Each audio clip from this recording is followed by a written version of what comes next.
Hi guys! Tara, samahan niyo ako mag-impake para sa dadalhin ko since mamaya na yung alis ko papuntang Europe. Ito nga pala ay good for 9 months pero sana nga magkasya since limited lang yung bagahin namin ay kailangan ko siyang pagkasyahin.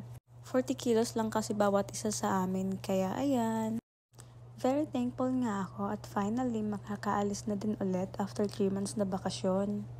Sa nakikita nyo ay may dala akong bagoong, panigurado na din since 9 months nga ako wala sa Pinas para at least kahit papano, mamiss ko man yung ulam dito, may bagoong ako. Nakakasawa pa naman yung pagkain sa barko, lalo na kung hindi Filipino yung chef doon. Kaya ayan, para sigurado at may panglasa, nagdala ako. Tsaka nagdala na din pala ako ng Maggi Savor para panlasa na din. At syempre, nagdala na din ako ng noodles. Yung mga pagkain na to ay sikat na sikat sa barko, lalo na kung nananawa ka na talaga sa 9 months ba naman. Paulit-ulit na lang, chicken, pork. Kaya bihira talaga yung magkaulam ka ng vegetables doon. Kaya sa mga nagbabalak na mag-apply dyan, eto, tip ko na din po sa inyo. Nakainin nyo yung mga gusto nyong kainin habang nasa Pinas pa po kayo kung nagbabalak pa po kayong sumampa ng barko. Kasi po sa totoo lang po talaga ay nakakasawa yung mga pagkain doon, walang lasa. Lalo na talaga kung ibang lahi yung nagluluto.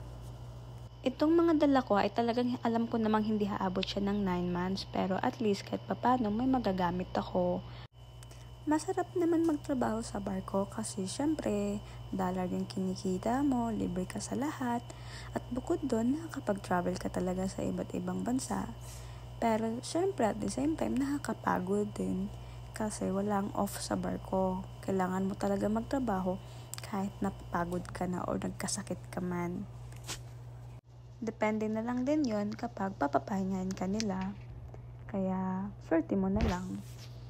Kapag nagtrabaho ka sa barko, ay kailangan malakas yung loob mo talaga kasi walang pahinga sa barko. Nakakapagod din. Minsan, may times na hindi naman. Pero pag mga embarkasyon kasi talaga nakakapagod siya. Kaya laban lang tayo. Yun lamang. Maraming salamat.